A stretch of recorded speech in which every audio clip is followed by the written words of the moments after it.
Thank you for joining us before I get doing that, are we ready? Yep. Okay. Thank you for joining us after the work session. We'll move into our budget development meeting. We'll just jump right down to the roll call. It has not changed again since the last meeting, so we will move to agenda item number 2 is fiscal year 2020 budget development overview. Finance staff will give us a brief overview of the budget development items related to the creation of the city's fiscal year 2020 budget. Department presentations will be given at this time. And like we did last week, I'm not going to read through all those. We'll just introduce them as they come up. Okay. Ashley Welsh, senior accountant. I was able to put the fleet budget together and to do the interfund charge. I was going to present that to you guys, but I wasn't able to put it in a presentation format, so I'll just do that next week if you're okay with that, so you can kind of see the breakdown. You will see in some of these departments some decreases in people and some decreases in some repair and supply lines, and that is due to the move of budget authority basically from those lines to an interfund line. So we will go over that next week, as well as Melanie has found some of the planning rates that you were looking for, so she'll be going over those with you too for next week. But we are going to start today with sanitation. Good morning, Mayor and Council. Tom Kirkman, Deputy Public Works Director, and I'm joined by Deb Brady, our recycling coordinator. She's the brains of the bunch, so if you have any questions, she can sort it through. So first off, like I said, we'll go quickly. The mission statement is just to improve the quality of life in the city of Pocatello through the removal of refuse and recycled products. Some of the key services that over the last, in FY18, you can see that our solid waste is up. Pretty much all across the board, everything's up. One that at the very bottom you can notice is our yard waste and composting has increased to the point where we're now running that on a daily service now. We were running it once or twice a week, and we were getting into problems with getting so much that the trucks were being overloaded. And so we had to start divvying that up into once a week. So that's a great program. Not all of the compost that the county makes is usable or sold, but they're able to use it as a cover for the landfill. So at the end of the day, they have to cover the garbage, and so it's being used for a great purpose nonetheless. Recycling's off slightly, Tom? Yeah, recycling's down just a smidge. Yep. I'm assuming that's because there's so many plastics that we cannot take Exactly, anymore, that's a great point. Yeah, that we went through it. I don't think you have less people recycling. I think it's just the items that we can recycle are Great point. Thank you for that. Here's just a breakdown of our outputs. We serve 17,000 customers. This is our breakdown of employees. We appreciate a couple weeks ago you getting us those 2 new employees. That has helped immensely. Some of our statistics, you can see that we've got big increases coming across the board. You can see our yard waste is up 136%.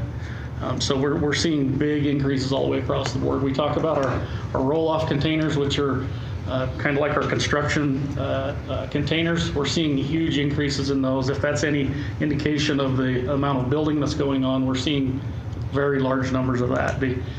Fridays is usually the big day for those, and we're seeing record numbers every week of roll-offs. So we've got the full roll-off crew making as many runs back and forth to the landfill as they can each day. So that's good news.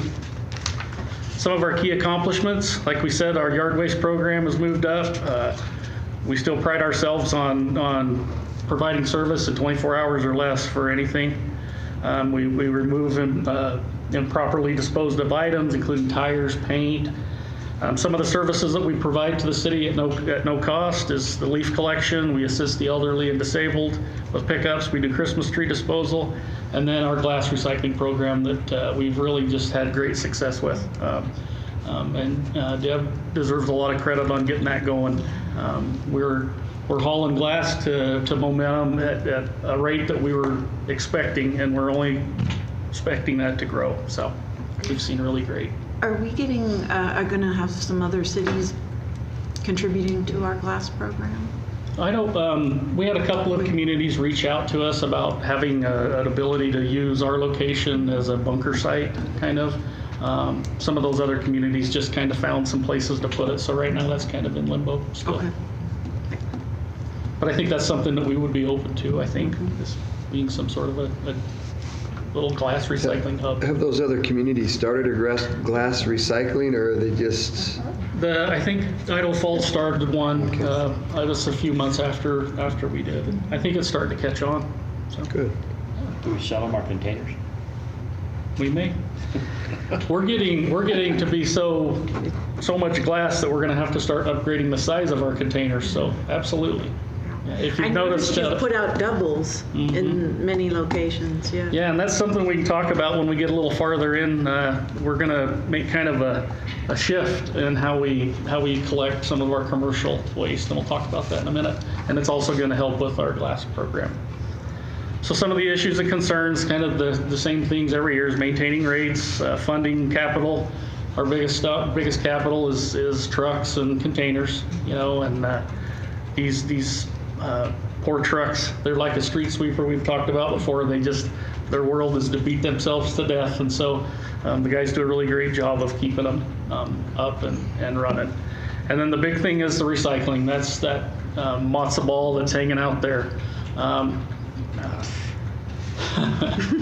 We never know. We just don't know what that's going to look like in a few years. We don't know if all the entrepreneurs are going to pick this up and start finding better ways to handle it. It's just unclear right now. So I think through Raftellus, we've kind of made a pretty good effort in how to handle that in the short term for a pretty minimal cost. But if the trend keeps moving the way it is, at some point we'll probably have to have a tough discussion about that in moving forward if costs continue to escalate. So, but right now I think we're doing good. Okay, so you can see that overall they have a decrease in personnel, but they also have a decrease in employees of 3. Those were the mechanics that were moved into the fleet department to be paid for. So that's why there's a decrease there. About 32% of their budget is for labor. On the operating side, you can see a few decreases and then some larger increases. We'll show those on the next, I think it's in a couple slides, but those decreases are due to the movement of a few. We moved like motor vehicle repair and a few things over into fleet so that we could try to remain more budget neutral on the fleet interfund charge. So that's why some of those are down. The Sanitation Fund, as you know, is an enterprise fund, so they receive most of their revenue for charges for service. And he went over that, I think, in the rate study. Okay, so Tom can go over some of the budget authority increases per the rate study. And so as Todd was talking about earlier with Raftellus, we're going to be spending a little bit of reserves to try and balance that out a little bit and spend those reserves down a little. I think in the past we've run a very efficient and lean department, and we're kind of seeing that tidal wave catching a little bit. And so we've got a little catching up to do on that, and we're hoping to accomplish that within the next few years. One of the big things we're going to push for is an asset management program, and with that is some routing softwares to try and find efficiencies as these vehicles move throughout town. As fuel costs continue to rise and cost of vehicles continue to rise, I think the way we manage our way through town is becoming more and more important. And then an asset management, a very robust asset management program allows us to break down each particular item that we take and analyze it better. So, and with that, we're probably going to need to have some sort of an analyst that manages that database moving forward. The next one is the 3 automated trucks in our capital vehicles. What we're going to shoot for next year is we want to start switching over our commercial trucks to a front load instead of a rear load. So you've seen like the glass recycling containers is a dumpster that one of the operators will get out and he hooks it onto the back, and then the driver, they work together to dump that. Those are 3-yard containers, and they're made that way because the rear load can only lift a certain amount of weight, and it's pretty minimal. It's like 2,000 pounds. Moving to a front load, they're able to cantilever and make the hydraulics better to where you can pick up almost a 20,000 pound container. So where that can find efficiencies for us is, for instance, at a restaurant that has 2 3-yard containers that we dump 3 times a week, we can now put a 6-yard container there, one larger container, and then we can send one person instead of two out, because the front loads only requires one operator to drive in, put the forks into the dumpster and dump it. And so as our glass recycling program keeps growing, we would be able to put these larger containers in these spots. We're seeing that the way the packer and the way the back end of the commercial trucks, the rear loads right now are built, the glass is really digging into those. It abrades it very much. And with the front loads, we can avoid some of that. So this is kind of a new venture that we're looking at going into that we're really excited about, that I think we're going to find some really great efficiencies with. This is something moving forward that we want to try and limit the amount of injured workers. We get a lot of pinched fingers, a lot of smashed feet moving containers around. And plus it eliminates an extra person on a truck. So as we move forward, we're hoping that we can stabilize our workforce and not have to grow it as much and use technology more in our benefit. So we're really excited about that. So. And then we just have a breakdown of the fees, which is what Todd talked about. This is the same as what he broke down. So pretty quick and painless unless there's any questions. I just want to talk about our sanitation department is top notch. It's like I talked about last week with Council President Johnston. They're just soldiers. They just get in and they work and they just get the job done.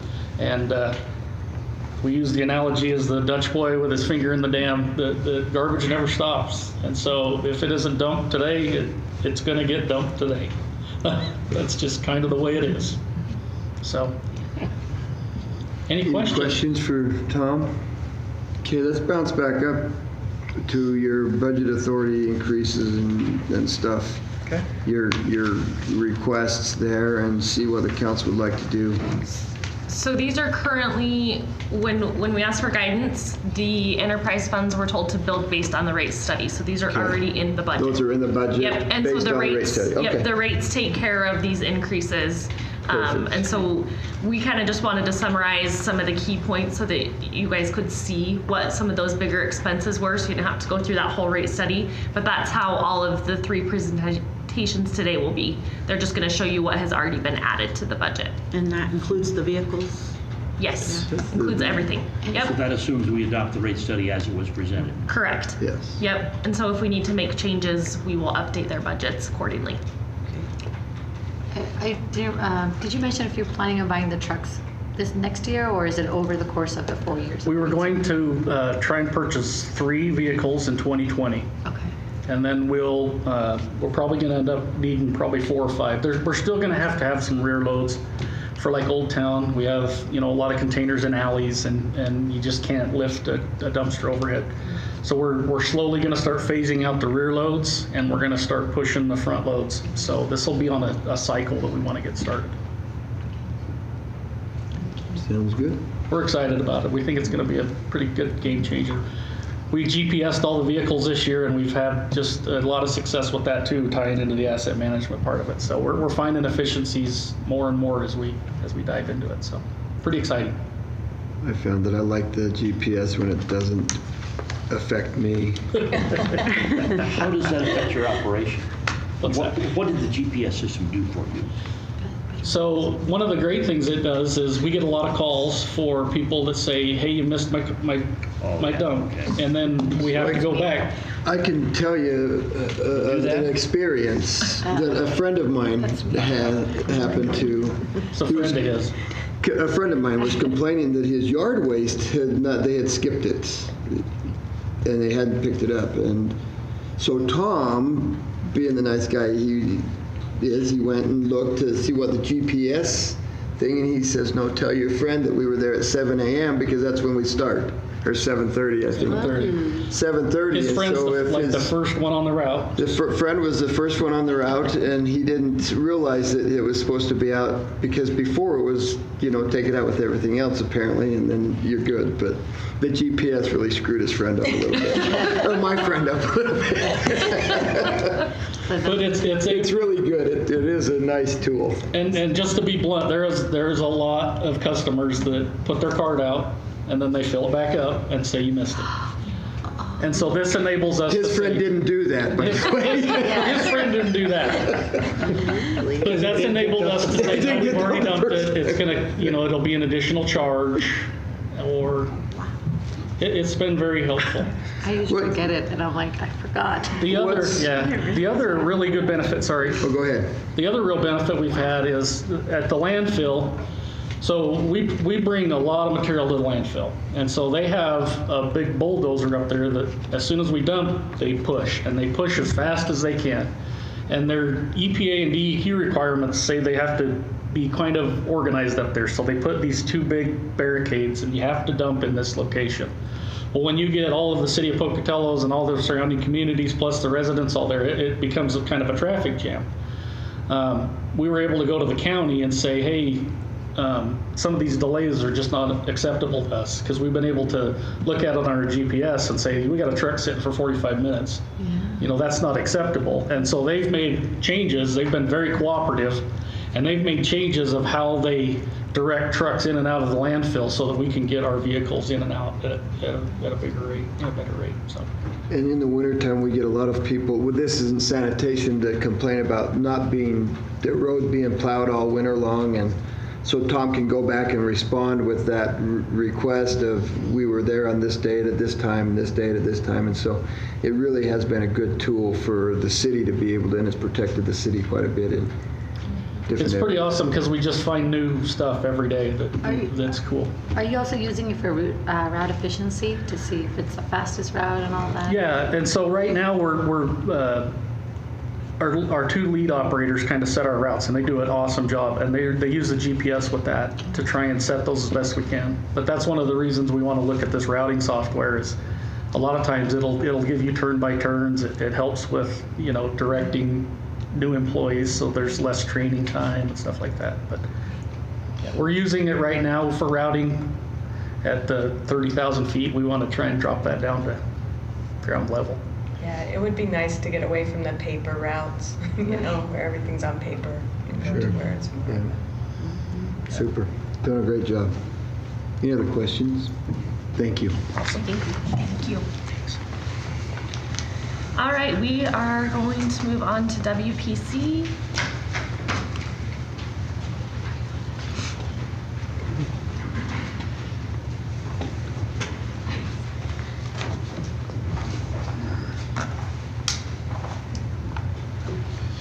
Good morning, Levi Adams, the WPC Superintendent. Jeff Mansfield, Public Works Director. Not sure if I'm going to be as short and sweet as Tom, but we'll do our best here. Water pollution control, our mission is to provide wastewater collection and treatment services at the lowest practical cost while meeting all regulatory requirements and providing excellent customer service. We are glad to say that we are at full staff for the first time in 4 years. It's a great feeling to actually have all the employees that you need. And that actually includes part-time individuals as well. So hopefully with that efficiency, we'll be able to get a lot more done. Currently, the city of Pocatello the wastewater treatment plant serves the city of Pocatello and Chubbuck for a total of 70,000 individuals. And that is all done with 27 full-time employees and 4 seasonal workers. A quick summary of our output. We did treat 2.3 billion gallons of water this year. We applied 1,000 tons of biosolids on the farmlands that we have out there by the treatment plant. We cleaned 238 miles worth of sewer lines within the city of Pocatello, and had a major increase in the amount of inspections of those sewer lines. Recently, we did purchase a new camera van and camera system for those inspections, and that has proven to be very valuable for us. Another major thing that we'd like to point out is public education events. It shows 8, and 8 doesn't seem to be a large number, but those 8 include Water Week. This year, we were also able to go to each of the 7th grade science classes and do presentations in each of them. We do tours out at the treatment plant. We also do a lot of door hangers in individual neighborhoods. And then Oh, and the environmental fair. Thank you. With the great turnout that we had this year. Do you do any public education in Chubbuck? Does Chubbuck have its own program? They have a pre-treatment program, but they really don't have an education program. You know, a part of the cost of that pre-treatment that we were looking for would be education as well. A lot of best management practices for the industries, as well as, you know, some newsletters or some door hangers for the residential as well.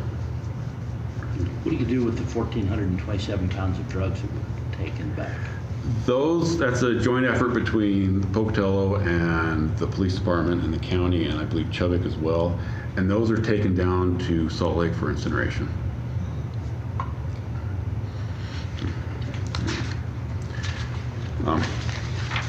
Some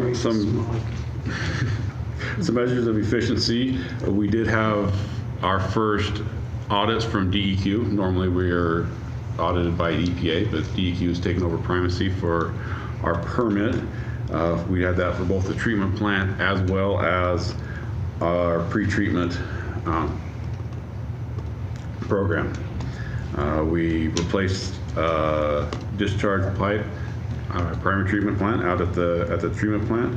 We've been part of the energy cohort now for quite a few years. We've done a lot of upgrades to the plant for efficiency, a lot of lighting upgrades, being motion sensors, put in solar tubes in the ceiling skylights, as well as trying to get as many motors and everything on VFDs to increase the efficiency and the power use out of the plant. You know, a major operation we did do in the summer is we cleaned the big lines. When we do cleaning throughout the city, we do mostly the smaller lateral lines throughout the neighborhoods. And as far as cleaning the larger trunk lines, it's a major operation. And for example, in 1/2 of a mile of treating that trunk line, we removed 33 yards of gravel just in that one section. So we are slowly making our way through town to get all of those trunk lines. Those trunk lines haven't been cleaned for a few years, and that's a priority for our department, is to get those trunk lines cleaned. How big are those, Levi? Those are upwards of 18 to, I believe, the largest we have is 36. And as far as the treatment plant itself, we were very efficient with the removal, moving over 90% of all of the nutrients that were brought out to the treatment plant. Just want to let you know, Levi, you didn't make Roger mad. He has an airplane to catch, and so I'd like to thank you for being here for the time he was here. Good luck. As we know, even the council members don't get to show up late for flights, right? That's right. Some of the major issues and concerns that we have is maintaining existing infrastructure. As infrastructure ages, it needs to be taken care of. It can't be forgotten. But we need to do that as well as planning for development and expansion. Keeping the capacity within the collection system. We're looking for, hopefully, have a lot of new growth on the north end of town, but we need to make sure that we do keep that capacity for the rest of the city to grow as well. And then the discussion of what we're going to do with the capacity Chubbuck is desiring, as well as our growth, and then a treatment plant update. We need to know what exactly this treatment plant can handle. We have experience, we know what we feel we can do, but it's nice to have an expert come in and specifically lay out what we need to do, where are the shortcomings, and what we need to look for in the future to do to our treatment plant. Right now, we do have an expired permit from IPDS. We're on administrative extension. The permit did expire in 17. Right now, the rumor is we're at the bottom of the list. They have a lot of towns and permits to get through. I believe Boise is the first one on the list, and they have not got their permit yet. So DEQ they're working through it.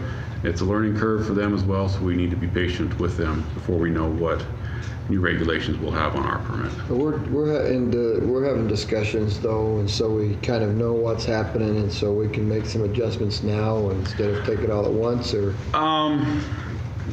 it's tough to say what it's going to be. We have a good working relationship with DEQ. Right now, we don't foresee any major changes in what's going on, but permit writers are over in the Boise Valley. As they get to our permit and get closer, we will be getting some more information. But right now, with the efficiency as our treatment plant is, we are not a concern for them. Everything runs well. We've just done a major upgrade to meet the last permit requirements. And so they're really not overly concerned with where we're at. Well, you'd mentioned that we just had an inspection not long ago, and it went great. And Right. they were really pleased with it. And Yeah. So like I said, everything's working well with the treatment plant, so we're not the squeaky wheel, so we don't need the attention. perfect. Okay, so we will go over personnel. You can see a slight increase. It looks like there was a change in medical benefits. And let's see, 16% of their budget is for labor. There are 27 full-time employees, and about 67,000 is budgeted for part-time in FY20. Operating, there is a decrease, and I think it's due to capital outlay project that was probably planned in 19 and not planned in 20. So that's where the big difference comes from. This is just built per the rate study again. Okay, and their revenue mostly comes from charges for service, so the fees that we went over. These haven't been updated yet, but we will get them updated to match the rate study. Also with WPC, we have the capacity fees. I was able to increase this, so this one is going up a little bit. So basically what we do, we have water and WPC capacity fee funds, and we kind of just set those aside for savings. Once we have enough money in there, we will make a debt service payment with that money.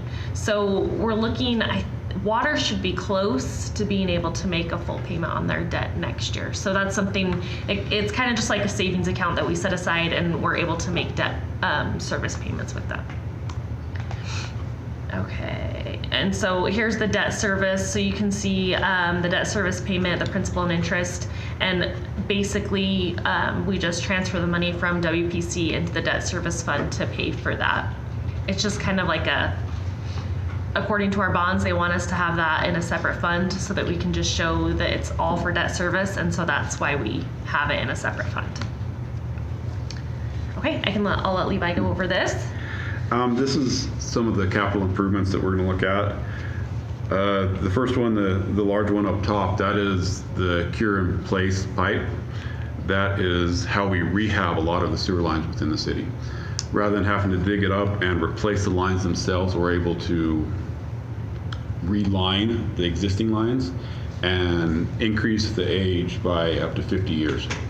So by doing this, we spend $500,000 a year doing this, but we save a lot of money by being able to upgrade these lines and not have to dig up and everything that comes with, excavation, putting them back, tearing up streets, inconvenience of that.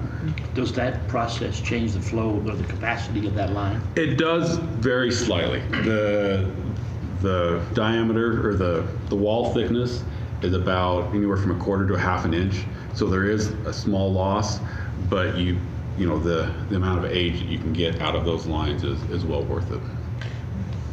It actually, you might actually experience a better flow characteristic, because say you're lining a concrete pipe with it's really rough and you put in a smooth liner, you actually might be able to move more water through than you could with the old pipe. So you do experience a little bit of a loss in diameter, but the increase is the increased structural strength, and then you might experience some reduced friction loss in the pipe. Without a lot greater pressure.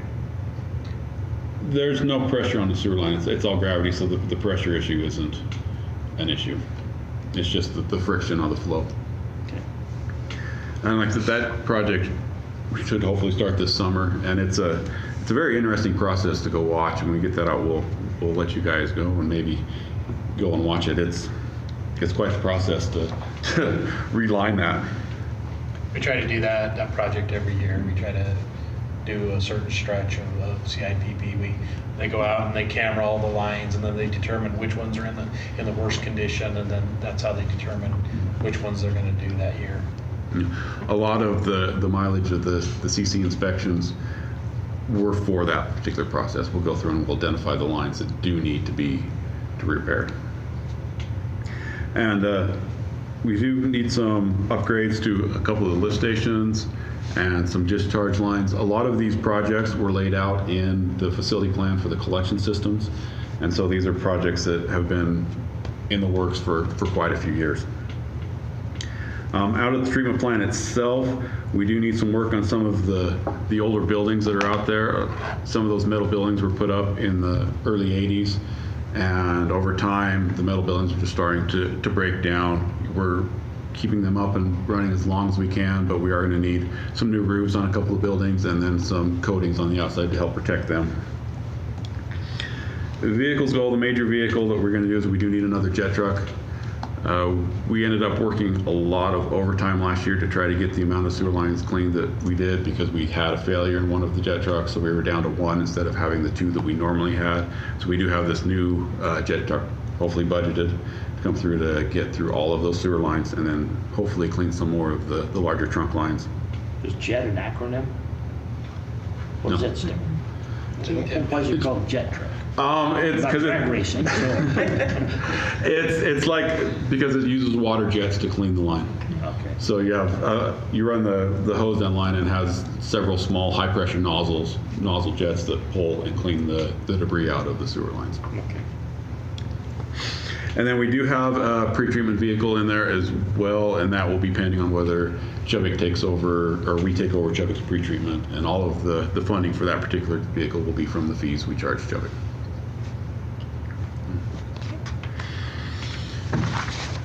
You can kind of see a comparison here of what we're spending this year versus last year.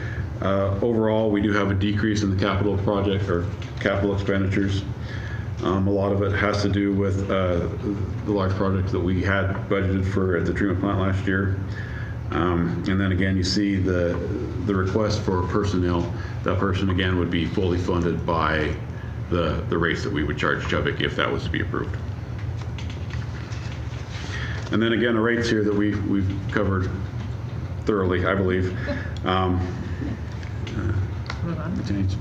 And you can see here the anticipated rate. We go through that. We are still, we're still right there. We're being as efficient as we can with our rates. We are having an increase, but we feel that we do a good job with the money that we do collect and spend it wisely. And again, here's the change in the capacity fees. Okay. Yep. Is there any questions? So I guess we do we need guidance on the pre-treatment for Chubbuck, or are you guys working on that? That's something that's a contractual negotiation. I was gonna say that's already built into the rate study that we've talked about. We're in the middle of discussing that with the contract. That is gonna happen. I mean, there's really not a choice. It doesn't sound to me like as we've gone through any of those negotiations, and so I think that's gonna need to be added in there, and Right. the The current current, need to pay for it. So sorry to interrupt. no, that's all right. The current rates don't have as far as the increase in rates for the rest of the residential, don't have the pretreatment personnel or the truck in there as well. Those will be funded through the Chubbuck increase rate. That's through that contract with the Chubbuck. I mean, it's all things being equal, they're paying for what service we are providing them, and that's part of that. So Okay, so they're currently not in the budget, but I'm sure we'll all work together and get those in there with the offset to revenue, so it's not going to cost the city of Pocatello or their users anything. it will be strictly Chubbuck pretreatment stuff. Okay, any other questions? Thank you. Thank you. Okay, we will move on to our last presentation of the day, which is water. I know you guys are super excited. Hey, This will be odd. Of course. we're moving through pretty quick. We are. Yeah. Thanks, Mayor and Council. I'm Justin Armstrong, the Water Superintendent. As I provide my presentation today, I'm the caboose of the utility, so I know it's been a bit of a long day for you guys. You guys are probably very exhausted after going through that thorough report on the rate study. So I'll try and keep this brief, but if you guys have questions, feel free to ask. Mission of the Water Department, obviously, to provide safe, reliable, and adequate supply of drinking water for customers at the lowest practical cost. We do that to the population of Pocatello as well as outlying customers throughout the county. And we are broken up into 5 distinct divisions with our administrative that supports the budgeting, regulatory reporting, bid procurement, and other services. Our engineering group is housed within the engineering department. They support us by designing and construction oversight on some of our capital improvement projects. Our pumping and purification, this group is responsible for the overall pressurization and water quality of our system. And our transmission and distribution division is the bulk of our employees that are made up of 28 that respond to various service calls, repairs, capital replacement projects. And then we've also got our support personnel with warehousing and mechanics.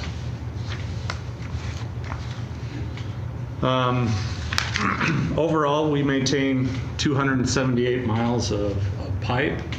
In perspective, if you took that's basically here to the Oregon border. And also considering that, there's various fittings, parts, service lines, hydrants, other components of the system that are attached all the way along those lines. If you looked at the service lines, just that tubing alone is approximately another 100 miles of pipe added onto the distribution mains. So a lot of infrastructure, a lot of pumps. There's actually about 50 pumps between our wells and our booster stations that we maintain that delivers the water to the various benches and valleys. So, as well as lots of pressure reducing valves. I know we've talked about our pressure management program. That number of pressure reducing stations is continually growing, and especially as development grows on the hillside. So offers a lot of challenges for us.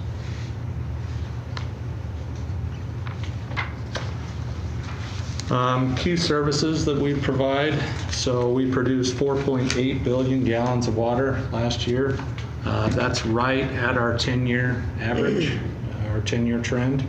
Our previous 10-year average was close to 5.3 billion gallons. So the overall trend with the growing population is reducing, which is a good thing. That kind of pushes back some of the much needed capital improvement projects. We're optimizing the water. We're sharing that message through education programs and other things like that, as well as we're on top of our leaks. We're doing leak investigations.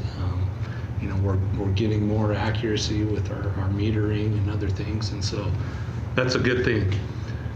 There's a lot that goes into that. Water quality samples are up this year or last year. I forget, we're kind of in between kind of 3 years in all of this. So those numbers were up based on the schedule of sampling on some of our volatile organic compounds, other things that are treated on a 3-year basis. So those numbers fluctuate. We are on some reduced sampling programs based on the high quality of our water. And so you only see these spikes every roughly 3 years. Service requests, those are continuing to grow. The main factor on the number of calls that we receive are based on construction. Over 55% of those calls are related to dig line requests. So the second number, which is only about 1,000, are related to turn-on, turn-offs of service. And then we get into check for leaks as our third highest number of calls we receive. So some of our overall repairs between service repairs and mainline breaks are actually down a little bit. but we're kind of plateauing there with I think the average of what we're going to see. Those numbers have been higher in historical years, and so this is a number that I kind of gauge on the success of our renewal programs and getting out and trying to be more proactive on some of those leaks and identifying them early. We're also very proactive on getting through our system, inspecting valves, making sure they're operational. So as part of our valve exercising program, we got out a little bit more this last year. We had some better numbers with our staff, so we were able to accomplish that. And we also replaced over 2,000 meters during the 4th year of our 5-year plan of meter replacement. So currently we're in our final year of that program, looking to finish that up, and then we're going to have to go back and replace a few of the electronic devices that are beginning to fail due to the battery life on those. And so, but those that are beginning to fail were put in back in 20 years ago. some of those are 15 to 20 years old, and so not like the ones we just put in. Yeah, so they're now exceeding the warranty period on the battery. The new devices that we're putting in have a longer battery life, and so we're getting better results. Plus, there's some new technology that we're going to take advantage of with new reading devices. So, and then I'll discuss a little bit more, but we've replaced nearly two miles of pipe last year as well. So. I can't speak enough to the Consumer Confidence Report and what all goes into that, because this is our annual report card that we receive on how well we're doing and how well the product that we're providing to the public. We've got 100% compliance rate, meaning all of our sampling has been met. We're ensuring that the water quality is there, and we're protecting that for public health.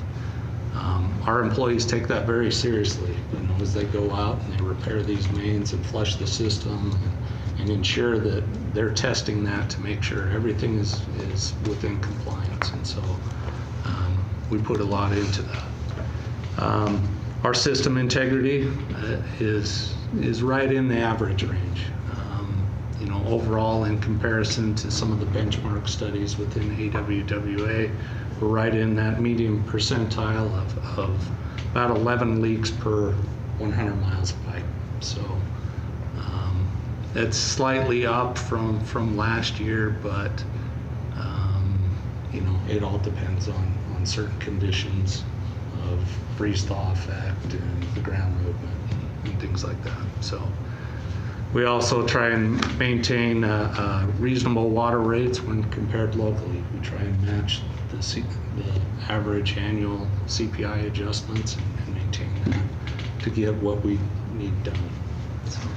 So Justin, I'm going to interrupt you a little bit because this summer, like every summer, we're going to have some water quality people come through and say you need to test your water's bad, and we're going to hear how bad the water is, and we've got all these things.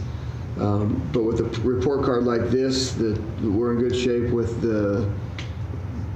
we were 4th in this area, North America, I think, for taste and the works that we've got clean water, right? I mean, we do. Yeah, we actually, within 2018, we went down to the national AWW conference because we won within our Intermountain section the best of the best for the drinking water taste test.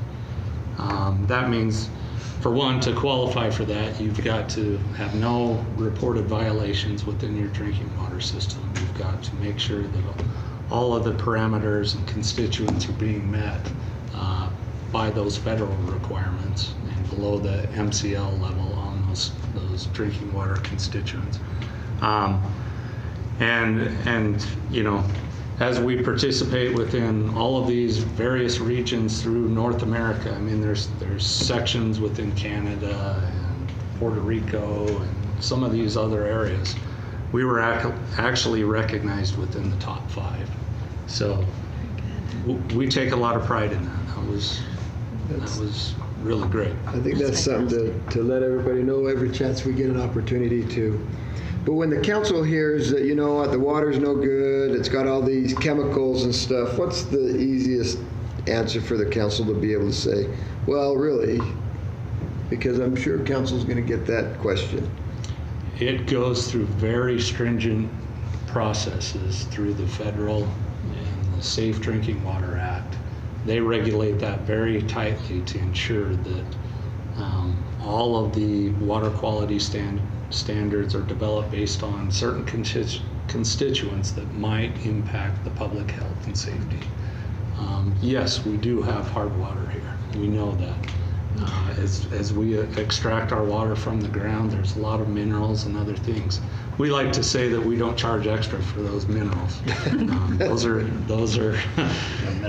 things that are natural, you know, iron and calcium and other things that are just built into the chemical makeup of our water. But you can drink it and rest assured that it is high quality and meets all the regulatory requirements. So.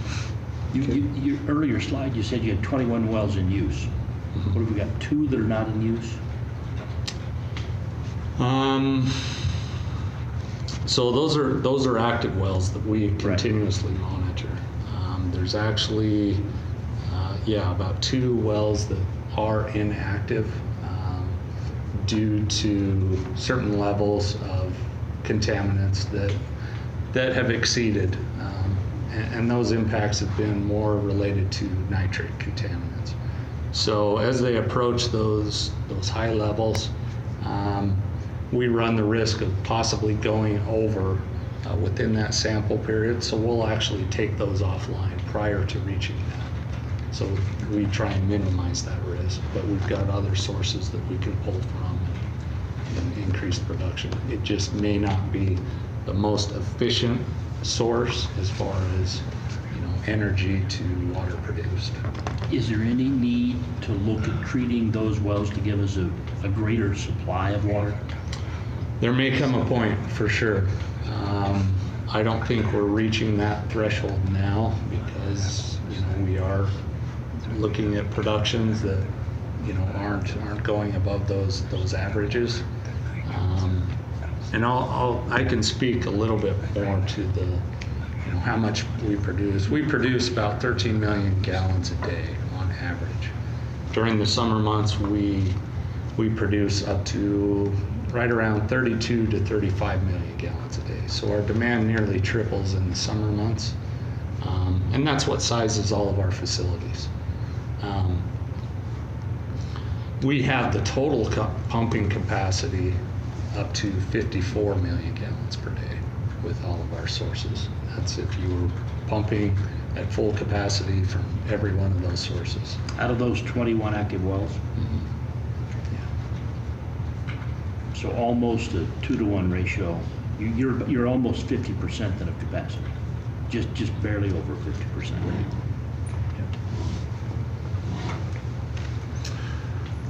Another key target of our accomplishments and successes this year is we participated in a strategic energy management program with regional, it was part of a regional cohort with Idaho Falls, Rexburg, Blackfoot, other surrounding communities to reduce and find low cost to no cost solutions for reducing energy. We set out with a goal of 5%. As of January, which is the 1-year mark of our program, we've actually exceeded that goal and achieved 7.7%. So that's been a good, successful program. We've done, you know, minor adjustments within our system, maybe adjusting some relief valves or other system settings to get more beneficial use of that water. We've done some motor replacements, soft start controls. This is a program that's been ongoing for, the last 12 years or longer. But we've been changing out some of our control systems to reduce the instantaneous demand that a motor has as it starts up within the system. And then we've been proactive with our leak detection programs, and we also did a LED lighting project at one of our shops. So we're continuing that program. We're looking at other opportunities to save. We've got a few bigger ones that will come into play. However, there's a little bit more cost with some of those. So another related project was the Airport Well 35 project, where we installed the pump motor and VFD drive on that. That also had some reduced energy cost, and we can realize some energy rebates from that. At the end of our 2-year program with this, there's an opportunity that we may receive a rebate from Idaho Power for these projects. So it's been a good success for us to participate in that. So and then I've reported on this project before, but the continuous pressure management, last year we hit 2 of our really largest areas, and ones that were exceeding the limit of 100 psi. These projects were up around 150 to 100 psi on the low end of those. And so we installed 4 pressure regulating valve stations on those to reduce it. We understand this hasn't been the most popular program with citizens and our users. However, it's necessary, and we must comply with the rules and mandates that we're faced with. So. Watermain replacement projects. This is part of that nearly 2 miles of water main that we replaced. We replaced that within the Ridge Highway 30 and Zener Street neighborhood, as well as the upper Johnny Creek neighborhood of Mahogany and Chokecherry.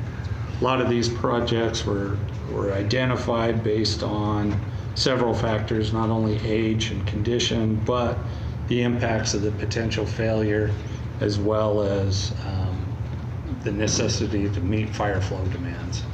Some of these areas, like the Johnny Creek, we were not able to meet the minimum flow requirement in those neighborhoods. We currently do. So these projects were identified within our facility planning study. And then we've completed our 4th year of that meter replacement program. We've got slightly under 2,000 meters remaining that will be completed this year. Issues and concerns. Obviously one of the goals for us is to maintain reasonable water rates. We feel that we're accomplishing that within the latest rate study to sustain our capital replacement programs and support future growth. As part of this budget request and the rate study that we're looking into, we built in a very large project, and that comes in on the front end of the study, but that's to develop an additional supply for the Highland Bench area. We need some system redundancy there in case we have catastrophic failure of the main transmission line that feeds into that neighborhood. So we're trying to build some resiliency in our system and also look to future growth of that area. So we also have the nitrate influence that affects a lot of our sources. I think we've kind of talked about that. If we do have effects on one of our sources, there's a high cost to that for treatment and equipping that with the treatment processes. So that's always changing, as well as the regulatory changes. Our Ccr reporting, with part of the new requirements, we're looking to have to report twice a year, possibly next year. we're looking at opportunities where we can convey that message even digitally. The challenge with that is being able to reach each customer within the system. If we don't have contact information such as emails or text message or other avenues, we don't fully comply with the requirement of that. And so that's why we send out the annual publication. That's mailed directly to the customer. We provide various locations like the library, city hall, where they can even receive that. But we're trying to reduce some of our publication costs on that.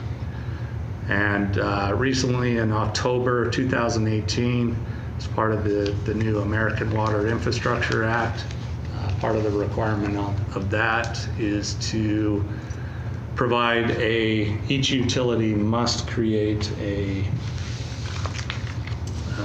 detailed risk assessment for any natural disaster or human-caused disaster. And so that's a detailed look at each facility within your system and the risks and posed threats that could be caused from that, from earthquakes to other natural disasters, beyond even some of the terrorist threats that we were facing before. So, and then we've got to update our emergency response plan and then confirm that and send in the certification by December 31st, 2020. Okay, so we will go over personnel.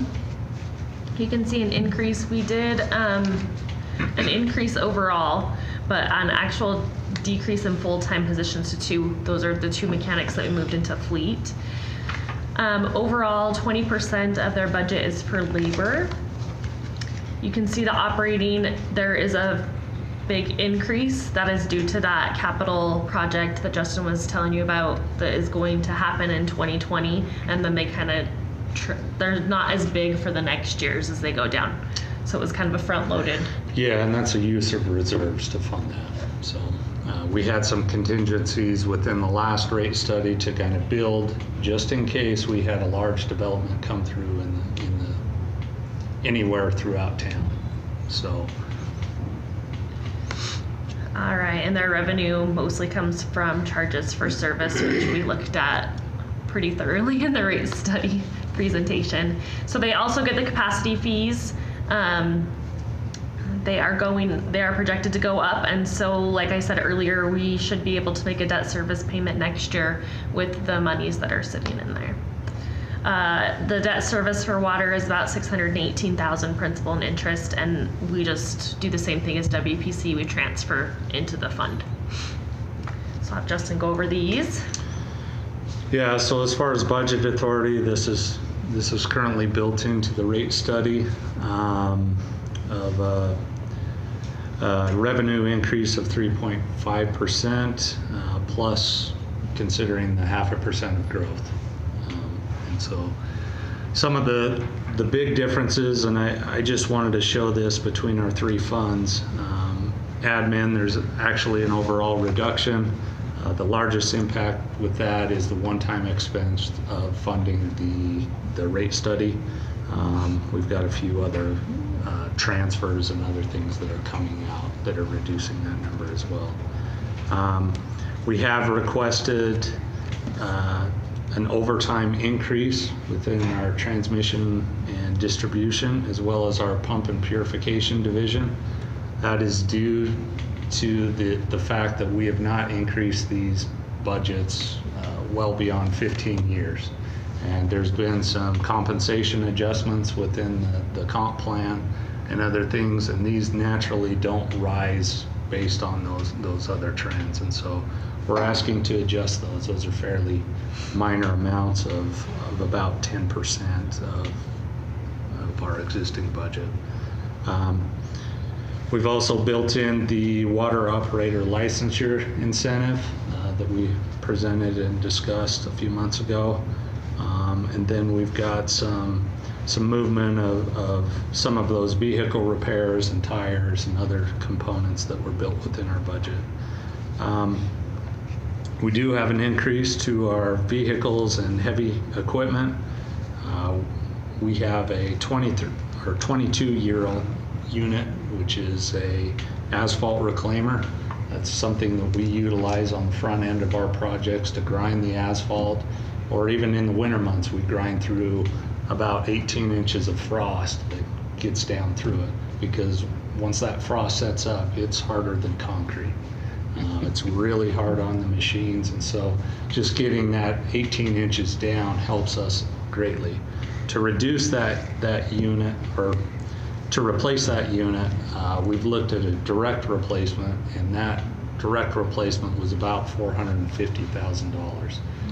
We're looking at a new technology that we can equip onto our other units that only costs about $175,000.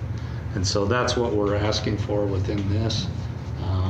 We think that it's a benefit to the city. I think it could be utilized between both the water department and the street department for grinding out spots, even frost pockets and other things. So that's one of our large expenditures. Then we've got also a dump Where is truck. that, Justin? I didn't. It's midway Oh. down. Oh, so it's lumped into that 281. Right. Okay, right. I was gonna say, I didn't see 175. Yeah, Okay. within the 281, this is an increase over last year's budget. So Thank you. then we're asking to replace a 15-year-old dump truck. Those are running continuously all year long, either hauling, stockpiling at jobs, or stockpiling during the winter months as we work on those. So we kind of trickle those out, and they're built within our replacement program, as well as replacing a 25-year-old unit of a loader that we have. This would be utilizing the purchase option on one of our leases and rotating one of the old vehicles out. So then the largest increase is related to the Highland Booster. And so that's the $4 million project increase. So Those are all in the rate study. that's within the rate study. And I'm assuming the tires and motor vehicle repairs, that's been just an internal transfer to the fleet department? Yeah. Okay. So we moved the budget authority over there and kind of Yeah. moved it down into the interfund line. Okay. Yep. These are the proposed fee increases that were coming out of the presentation this morning. I'm not going to spend a whole lot of time on this, but just to give you an overall understanding.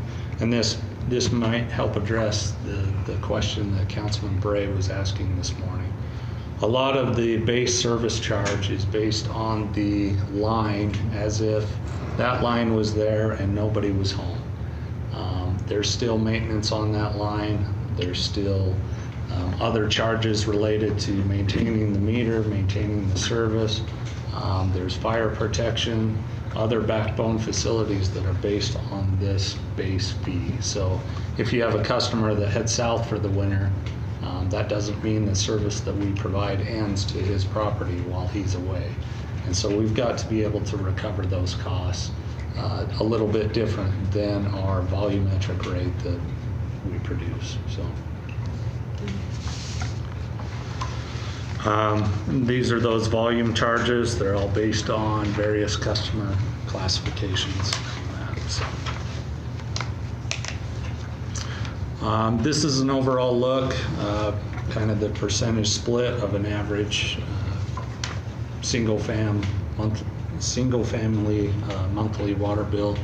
So you can see that our rates are right in the middle of our surrounding communities and other cities that we're compared to. We feel that we're doing a very good job and being efficient on all of our costs and programs. Why was 6,000 gallons selected?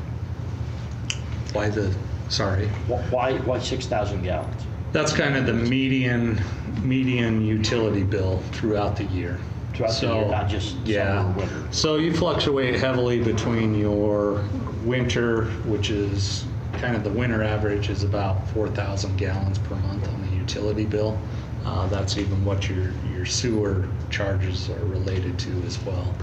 Then when you peak in the summer months, that goes up significantly. So average use is probably around, it's closer to 11 to 12,000 gallons per month over the average. But this is considering the median customer within that range. So. Why is Meridian's a lot less? Meridian actually has two systems. So this is only factoring in their drinking water system. So they actually have water that's supplied through ditches and other secondary systems that's a separate service than is part of their. So they have It doesn't really Irrigation. factor that into this number comparison. So. But if you were to add that in, that obviously Meridian would be. Right. They'd probably be real comparable with where we're at. So it's really hard to factor that into this. Interested in seeing that size. Yep. And then we have our system capacity fees, which these are related to any new connection within, and we're trying to recover the cost or the new connector's cost for proportionate share of the city's backbone system. So these are put onto when you're building a new house, you've got that. Yeah, this is a one-time cost. The infill, that a house has been torn down, but the connection is there already. We don't have this fee on those infill, do we? No, because they've been investors. They've already been investors. Now, if there's an infill lot that's never had a service connected to it, they would be a new connector buying into the system. Would that be considered an impact fee then? No. This would be a connection fee because you're connecting into the system that's already there. An impact fee would be the impact to the certain areas. For example, Chubbuck just passed their impact fee for parks. They'll collect a fee. So at the beginning, when you buy a permit, they'll collect a fee that will go directly into building parks. And Yeah, I've been listening to that debate. yeah, they think they've scathed it pretty cleanly, but I think there's some people that are pretty upset right now over that. How's your operator license incentive system? Is that in place yet? I have announced it with our staff, and they are beginning to start the application process and looking to get those certifications. So yeah, it is in the works, and it spiked a lot of interest with them. So.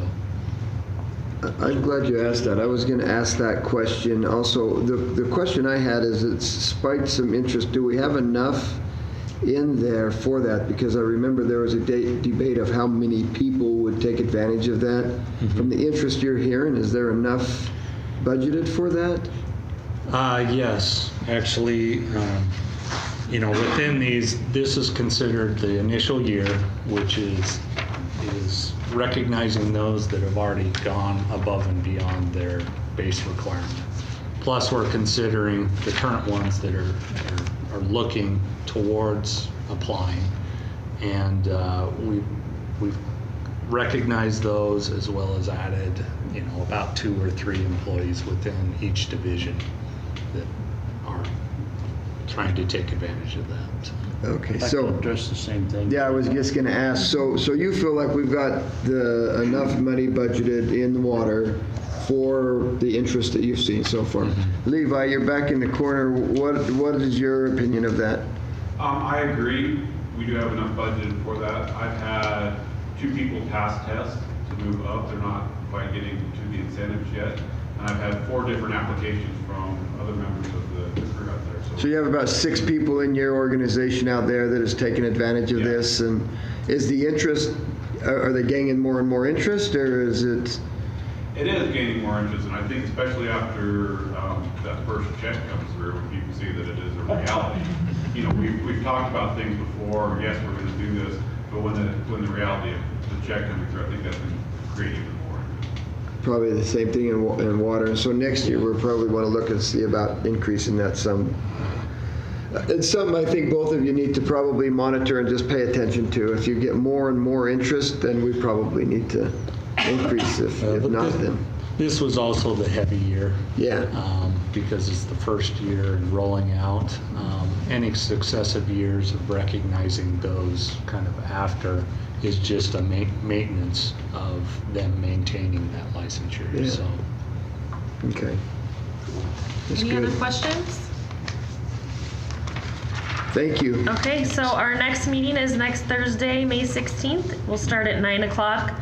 We have amended the schedule to add police and fire to the end of that, so there will be no meeting on Thursday, May 30th.